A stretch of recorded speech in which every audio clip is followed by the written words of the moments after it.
हाँ भाई देखिए, आज हम स्टार्ट करने वाले हैं हमारा फर्स्ट लेक्चर वेव ऑप्टिक्स। इनको पहले दिया जा चुका है।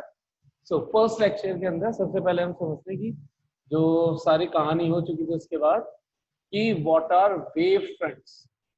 सबसे फर्स्ट टॉपिक जो टर्मिनोलॉजी हमें इसके अंदर समझनी जरूरी है, वेव फ्रंट्स। क्योंकि जो हाइगन्स था जिसने वेव थ्योरी प्रपोज करी है, उसने हर जगह पे जो काम में लिया टर्म है, तो वो वेव फ्रंट। तो पहले वेव फ्रंट को जान ले, तब हम हाइगन्स के प्रिंसिपल को और उसकी वेव थ्योरी को समझ पाएंगे।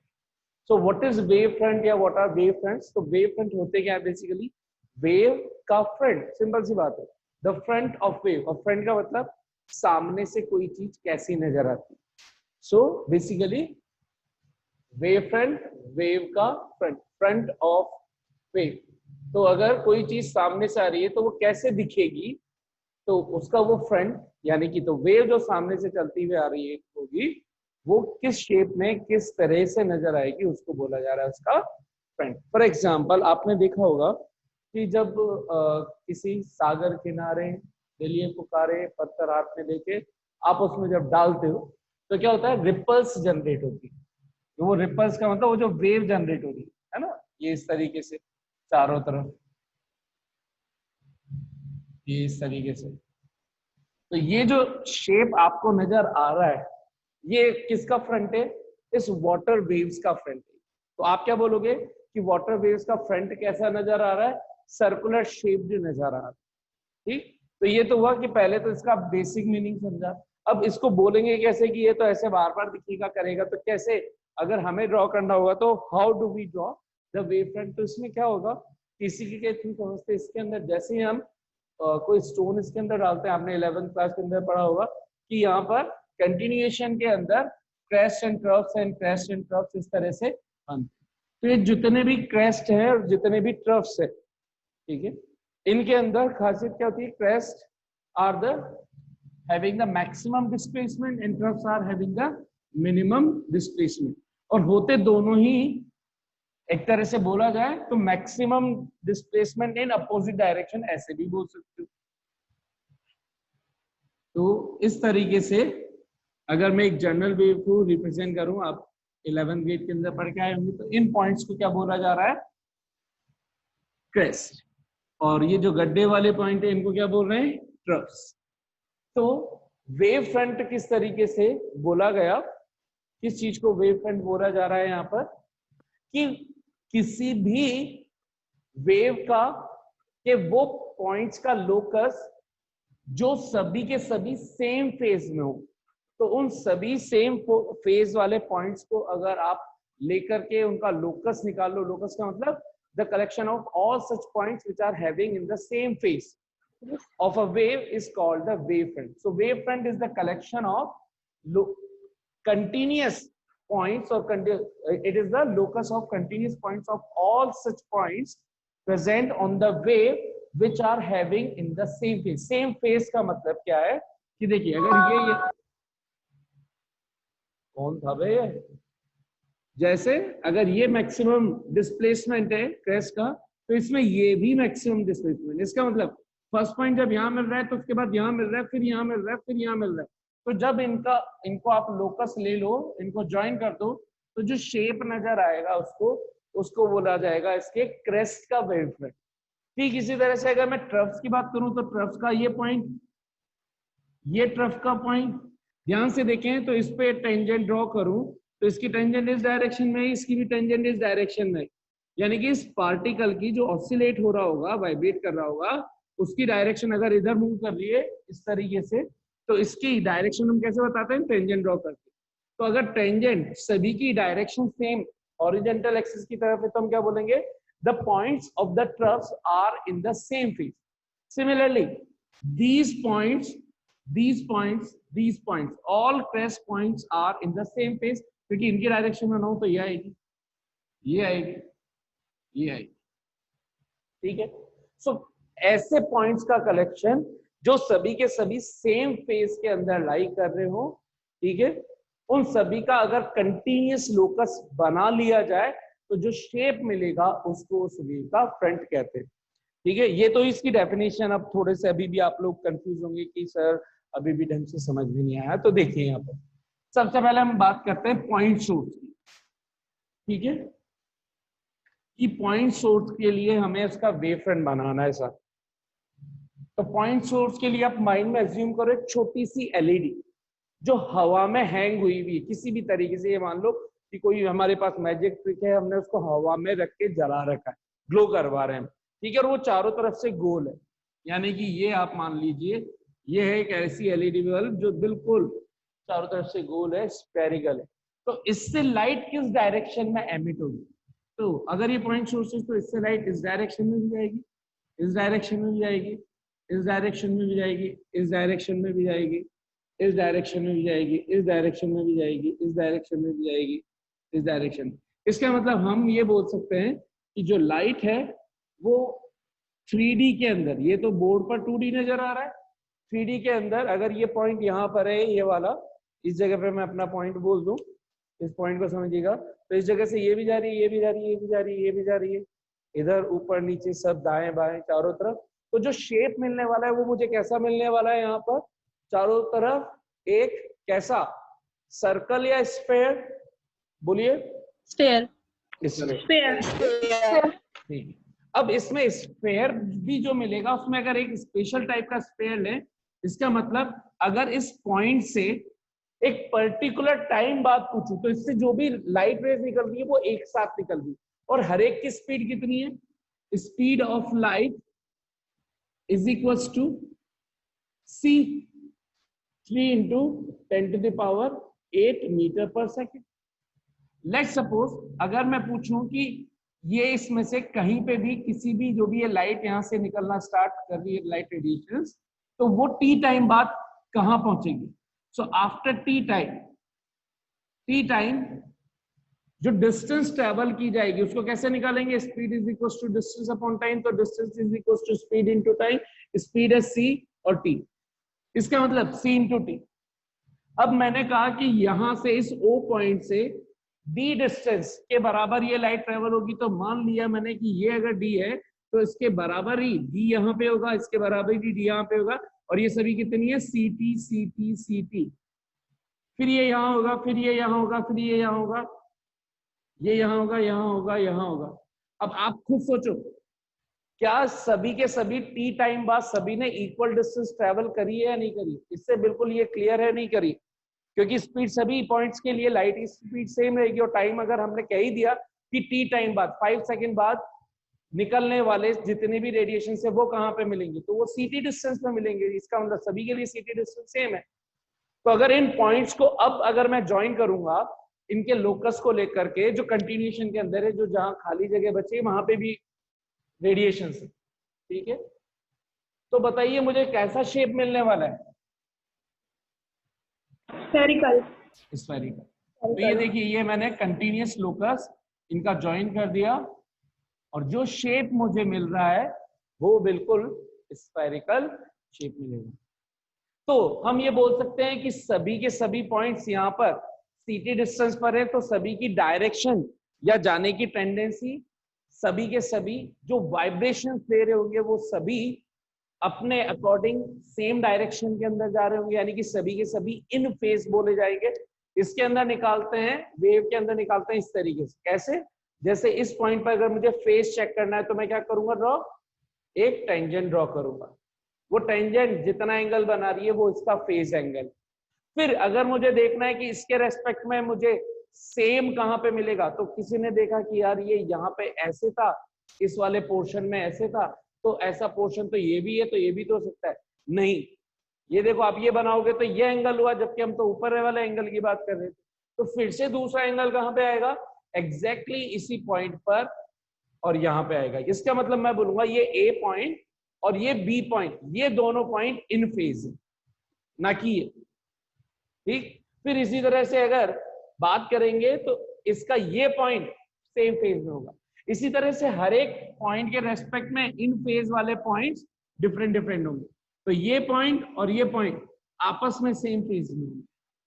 तो फेज का मतलब भी आप लोगों को थोड़ा सा क्लियर होना चाहिए कि किस डायरेक्शन में वो वाइब्रेशन करने वाले हैं। तो इतना तो थोड़ा मेरे हिसाब से कॉमन सेंस लगता ही होगा कि जो भी पॉइंट्स हैं वो टी टाइम बाद सभी के सभी की वाइब्रेशन करने की टेंडेंसी एक बिल्कुल सिमिलर वे में होगी, जिस तरह से हर एक पार्टिकल यहाँ पे पहुंचा हुआ वो वाइब्रेट कर रहा होगा। ठीक है, तो ये कहलाया इनके लोकस। ये जो पॉइंट्स मैंने एन सर्कल कर दिए छोटे छोटे, इनका जो लोकस मिला, उस लोकस का जो शेप नजर आया, उसको हमने बोला कि this is the wave front of a point source. So what we will write first, locus या wave front of a point source कैसा मिलने वाला है? Spherical shape. तो स्फेरिकल वेव फ्रंट, और इसको कैसे शॉर्ट में लिख सकते हैं? SWF। तो बहुत बार बुक्स के अंदर जब आप आगे कहीं पे पढ़ेंगे फिर SWF लिखा हुआ मिलेगा, उससे कंफ्यूज नहीं ना। SWF या WF वेव फ्रंट। ठीक है, S बोले तो स्फेरिकल और WF बोले तो वेव फ्रंट। ठीक है, अब मैंने आपसे पूछा, अगर थोड़ा सा ये चीज समझ में आई हो तो आप मुझे बताएं कि अगर लीनियर सोर्स की बात करूं, ठीक है, for wave front of a linear light source, ये पॉइंट कौन सा है? पॉइंट सोर्स, लाइट का पॉइंट सोर्स है ना।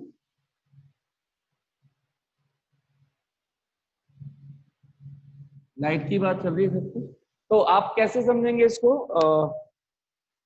मान लीजिए कि ये जो सिचुएशन है, ये दो जो मैंने पेन पकड़ रखे हैं, इनके बीच के अंदर जो स्पेस होगा, ये इसके बीच के अंदर जो स्पेस अगर आपको नजर आ जाए इन दोनों पॉइंट्स, दोनों पेन के बीच में, तो ये बिल्कुल लाइन सोर्स, यानी कि इसका, या आप ये ऐसे बोल सकते हैं कि अगर हमारे पास कोई कार्डबोर्ड हो और उसके बीच में बिल्कुल एक बारीक सा हम नाइफ से लेकर के बिल्कुल एक चीरा लगा दें, ठीक है, एक कट कर दें, तो वो क्या कहलाएगा? हमारे लिए किसका काम कर देगा? वो लीनियर लाइट सोर्स का। लेकिन उसके अंदर बाकी का स्पेस काम में नहीं लेना, जैसे ये है, और इस पे मैंने एक ये कट लगा दिया यहाँ पर। ठीक है, तो जब ये कट यहाँ पर लग गया, इसमें आपको वहां से दिख नहीं रहा होगा ना, तो ये थोड़ा बड़ा हो गया, तो ये मतलब ये मान लीजिए कि ये जो कट लग रहा है आपके यहाँ पे, ये वाला, ये सोर्स क्या कहलाएगा? आपका लीनियर लाइट सोर्स। तो इसके आगे आजू बाजू की चीजें हटा दी अब हमने, तो इसको हम बोल रहे हैं light source, linear light source. आपको बताना है कि इसका शेप कैसा होगा, तो मैंने सिर्फ ये स्पेस बता दी है। ये देखिए, इसके आजू बाजू का चीज, ये मतलब ये खाली स्पेस है जो कट लगाया हुआ है। इसके आजू बाजू का मैंने ये जो था कार्डबोर्ड या जो भी मटेरियल था वो हटा दिया। आपको बताना है कि इसका शेप कैसे मिलेगा। थोड़ा सा कॉमन सेंस यूज कीजिए और बताइए। सिलिंड्रिकल। सिलिंड्रिकल। कितने जने बोल रहे हैं भाई सिलिंड्रिकल? हाँ भाई, तो अब आपको इस सिचुएशन में क्या एज्यूम करना है? जैसे मैंने बोला था कि आपने इमेजिन किया था एक छोटा सा एलईडी, बिल्कुल स्फेरिकल एलईडी बीच में हैंग हो रहा था, तो आप मानिए कि बिल्कुल ये एक, जिस तरह से पेन है, इस पेन को ही आप क्या मान लीजिए, पूरा का पूरा लाइट सोर्स, यानी कि ये पूरा का पूरा लाइट सोर्स हवा में मैंने रख दिया है ऐसे, या हैंग कर रहा है किसी भी तरीके से, ऊपर से मेरा हाथ नहीं। तो अब इसकी लाइट किन डायरेक्शन में जा रही होगी, और सेम डिस्टेंस पे रहने वाले जो भी पॉइंट्स होंगे उनकी टेंडेंसी आगे बढ़ने की या वाइब्रेशन करने की सिमिलर होगी। तो देखते हैं साहब, यहाँ पर इसको हम ये मान सकते हैं कि this is made up of so many point sources, यानी कि अगर ये लीनियर सोर्स है तो इसको क्या एज्यूम किया जा सकता है कि this is made up of a lot of point sources. ये पॉइंट सोर्सेस से मिलकर के बना हुआ है, और ये पॉइंट सोर्स बना। अब ये पॉइंट सोर्स हो गया, ये पॉइंट सोर्स हो गया, ये हो गया, ये हो गया। अब इनके थ्रू जब वेव फ्रंट्स निकलेंगे तो देखिए, ये ऐसे तो ये यहाँ पर भी जाएगा, ऊपर भी जाएगा, इधर भी जाएगा, इधर भी जाएगा, इधर भी जाएगा, इधर भी जाएगा, इधर भी जाएगा। अब मैं 3D में बना रहा हूँ, है ना, तो थोड़ा सा देखिएगा, इसके थ्रू लाइट इधर भी जा रही है, इधर भी जा रही है, इधर भी जा रही है, इधर भी जा रही है, इधर भी। तो अगर ये शेप बनेगा तो पहला शेप देखना कि कैसा होगा।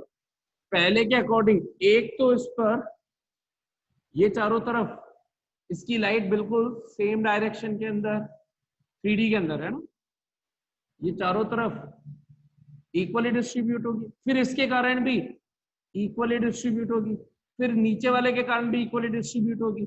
तो इस पे आप देखिए कि अगर ये मार्कर है इसका, तो यहां से इधर भी आएगी, इधर भी जाएगी, इधर भी जाएगी, इधर भी जाएगी। तो ये जो शेप बना, ये बना, ऊपर भी चली गई, ठीक है, ऊपर भी चली गई लाइट, नीचे भी सीधी चली गई, उसमें कोई दिक्कत नहीं। तो ये तो इधर ऊपर हाफ सर्कल बन सकता है, आप यानी सॉरी हाफ स्क्वायर बन सकता है इस तरह से, नीचे हाफ स्क्वायर बन सकता है, और बाकी का पोर्शन इस तरह से रहेगा। तो ये जो शेप आएगा ये कैप्सूल शेप आएगा, और इस कैप्सूल शेप को हम किस फिगर के अंदर इंट्रोड्यूस करा हुआ मानते हैं, सिलेंडर, ठीक है। तो ये एक्चुअल में क्या हो गया, ये इस तरह का बना है। अब इस व्यू को मैं थोड़ा सा सही तरीके से बना करके दिखाता हूँ, जिससे थोड़ा सा हमें समझ में आए।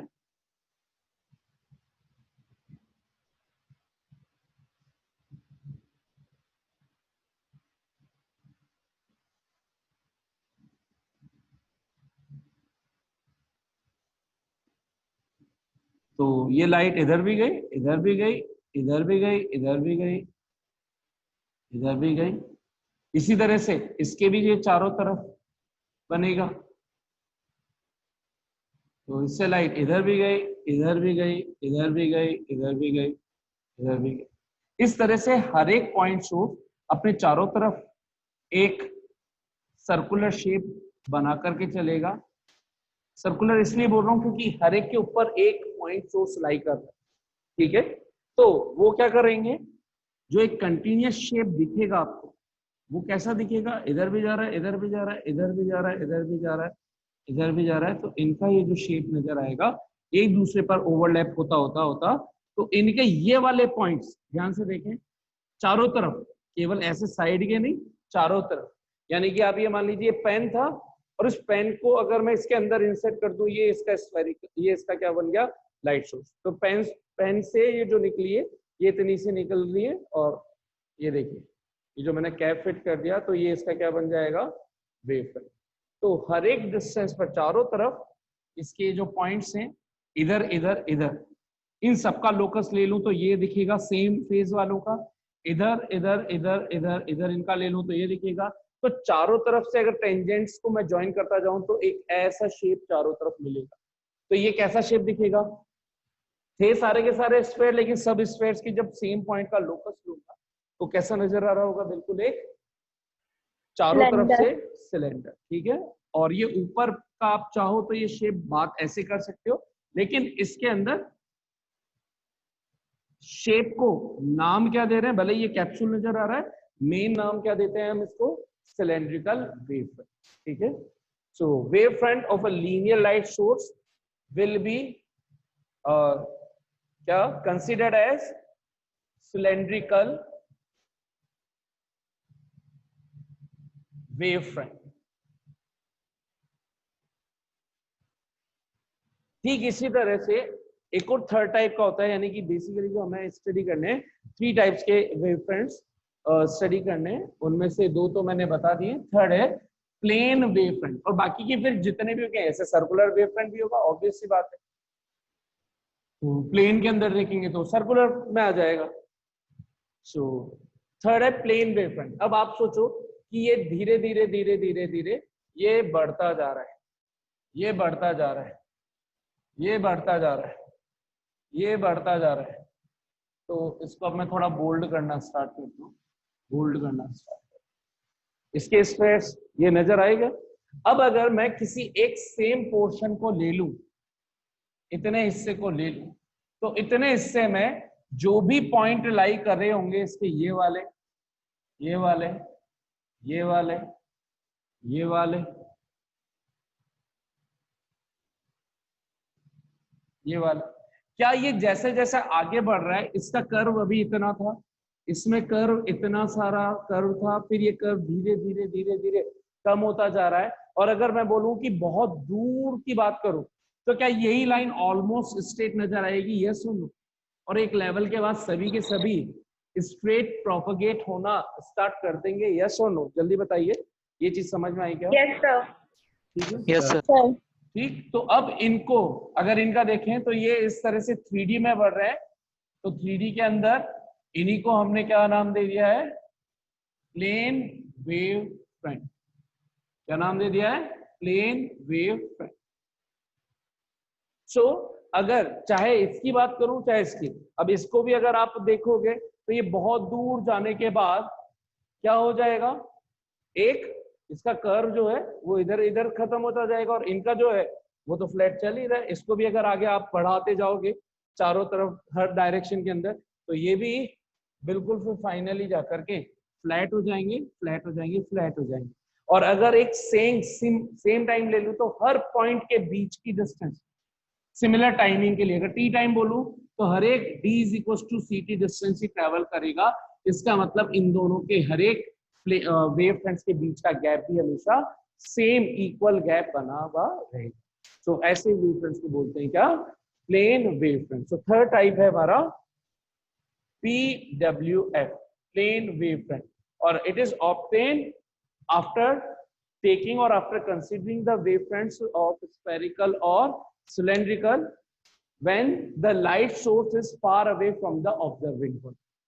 Whenever the light source, linear ho, yes, point source ho, whenever the light source is far away from the observation point or observing point, then wavefronts obtained at that observation point are called plane wavefronts, since they will be losing their curvilinear nature। ठीक है, तो अपना curvature nature को वो loose कर देंगे, इस वजह से जो भी आपको मिलेगा वो कहलाएगा क्या?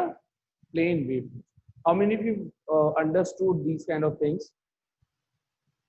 तो देखिए ये तो हो गया वेव फ्रंट, क्योंकि बार बार काम में आना था, तो जनरली इसको स्किप भी करवा दिया जाता है, क्योंकि केवल एक डेफिनेशन लिखवाई जाती है वेव फ्रंट की, कि the locus of all continuous points which are having in the same phase are called the wavefront, and there are three types of wavefronts: spherical wavefront, linear wavefront, spherical wavefront, cylindrical wavefront and plane wavefront। Done, बस ये इतना सा होता है। तो थोड़ा सा मुझे लगा कि बार बार कहीं आता है तो फिर बच्चों के माइंड में साइकोलॉजिकली चलता है यार आखिर वेवफ्रंट होता क्या है, होता क्या है। बहुत सी बार ऐसे कुछ टॉपिक्स होते हैं जिसके अंदर वो उसको रट तो लेता है, लेकिन उसके बारे में उसको कभी भी जिंदगी में पता नहीं होता कि क्या चीज है क्या ये जिसको हम बोल रहे हैं। तो थोड़ा सा इमेजिनेशन हो जाती है इससे। अच्छा, अब हम बात कर लेते हैं लाइट के बारे में, कुछ पॉइंट जो थ्रू आउट हमारे माइंड में हमेशा बने रहने चाहिए। Light always travels in a straight line whenever we are considering the light as a particle nature. तो जो रे ऑप्टिक्स के थ्रू थी वो हम यहाँ पे प्रूव करने वाले हैं ना, हाइगन्स ने प्रूव किया है जो नेचर वहां शो हो रहा था।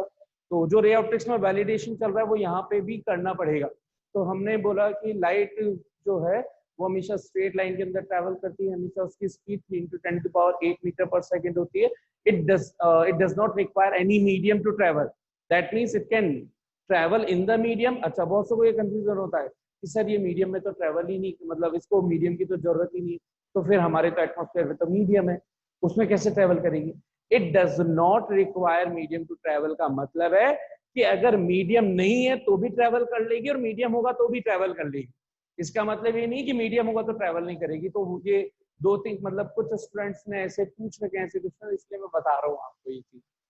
ठीक है, so it does not require medium means medium is just not the necessary condition to propagate for the light.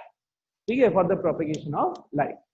So light can travel either in the medium, जैसे एयर के तुम तो आ ही रही, आपको दिख ही रहा हमारे अर्थ पर पहुंच ही रही, और from the vacuum it can also travel. हाँ, साउंड कैन नॉट ट्रेवल, ये अलग चीज है। ठीक है, तो हम लाइट की बात कर रहे हैं। तो light can travel with or without medium, and hence it is having the transverse nature. It is the electromagnetic radiation।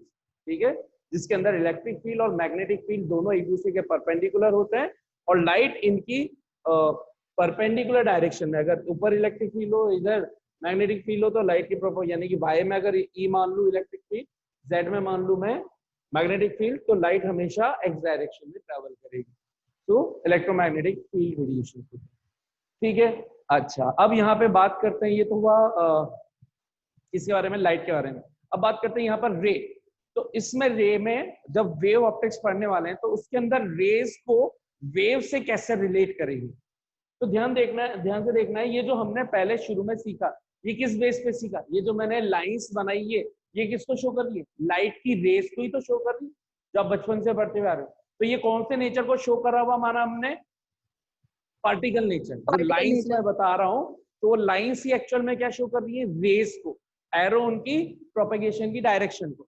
अब मैं इसको वेव से कैसे रिलेटेड करूं, तो मैंने बोला कि यहां से जो भी लाइट वेव की टर्म्स में गई वो एक d distance is equal to C t के बाद जो भी इनका लोकस आया, तो अब अगर मैं इसके अंदर मान लीजिए इस पॉइंट के बाद मैं एरो शो ना करूं और उसकी जगह मैं क्या शो कर दूं, डायरेक्ट इसका वेव फ्रंट, तो मैं ये बोलूंगा कि मुझे ये वेव फ्रंट मिला है।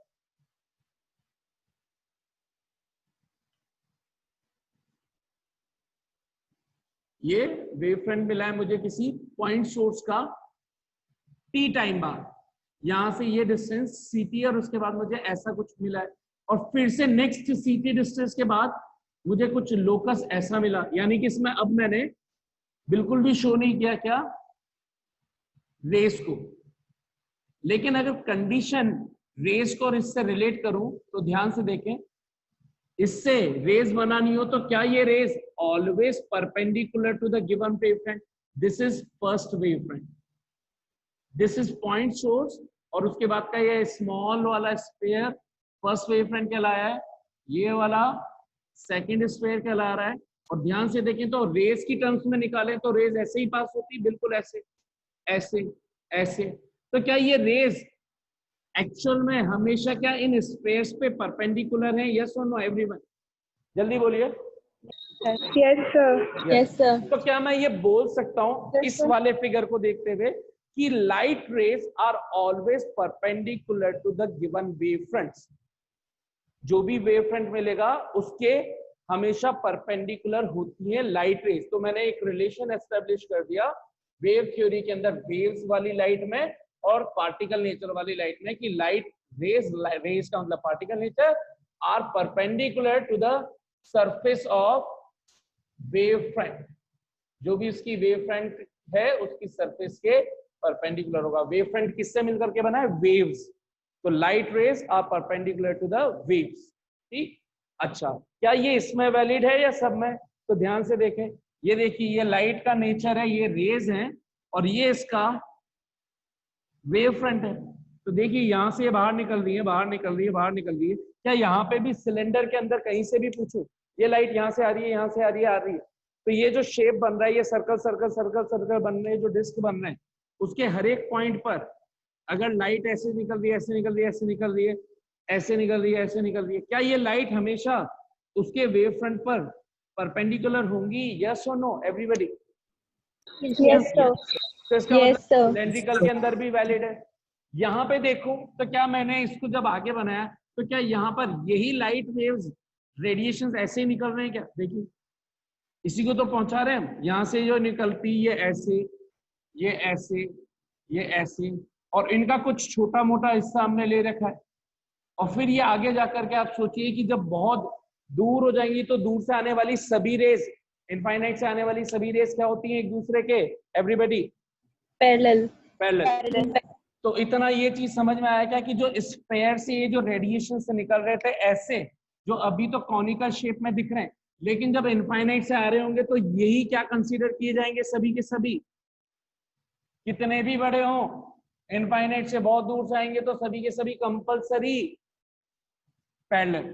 तो जब पैरेलल आ रहे होंगे तो उनका वेव फ्रंट भी तो प्लेन वेव फ्रंट मिला है। तो ये देखो यहाँ पर ये सभी लाइट रेज पैरेलल आ रही, तो पैरेलल जो लाइट रेज आएगी उनका कंटिन्यूअस पॉइंट से ले लूं तो वो मुझे कैसा शेप दे रहा है, प्लेन वेव फ्रंट। उल्टा बोलूं, अगर प्लेन वेव फ्रंट है, वेव का फ्रंट प्लेन है, तो इससे लाइट रेज क्या हमेशा परपेंडिकुलर पास हो रही है, यस और नो, जल्दी बोलिए।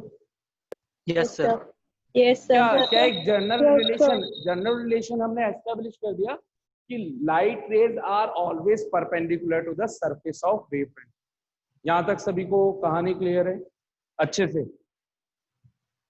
Yes sir. Yes sir. ठीक है, अब एक दो वेव फ्रंट और देख लेते हैं। स्फेरिकल में ही कुछ वेव फ्रंट्स होते हैं, जैसे आपने पत्थर फेंका पानी में तो उससे वेव फ्रंट जनरेट हो रहे हैं, तो वो स्प्रेड हो रहे हैं, फैल रहे हैं। ठीक है, तो एक हो सकता है कन्वर्जिंग स्फेरिकल वेव फ्रंट और एक हो सकता है डाइवर्जिंग स्फेरिकल वेव फ्रंट। तो जो आपने पत्थर देखा वो होगा डाइवर्जिंग, फैलना, स्प्रेड करना। और तो देखिए यहाँ पे मैं दो तरीके के वेव फ्रंट बना देता हूँ।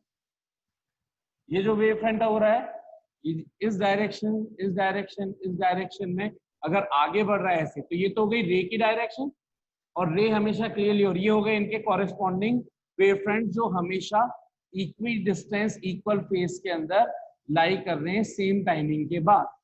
उनके टेंजेंशियल सरफेस को ज्वाइन करने पर जो शेप मिल रहा है वो इसका वेव फ्रंट कहला रहा है। तो ये तो हुआ वेव फ्रंट, ये उनकी हुई डायरेक्शन, और क्लियरली ये किस फॉर्म में आगे बढ़ रहा है, डाइवर्स हो रहा है। तो और किस फॉर्म में, स्फेरिकल शेप में, तो इसको बोलेंगे डाइवर्जिंग स्फेरिकल वेव फ्रंट। और एक क्या हो सकता है, ऐसे कम होता होता नजर आए, यानी कि ये इस तरीके का,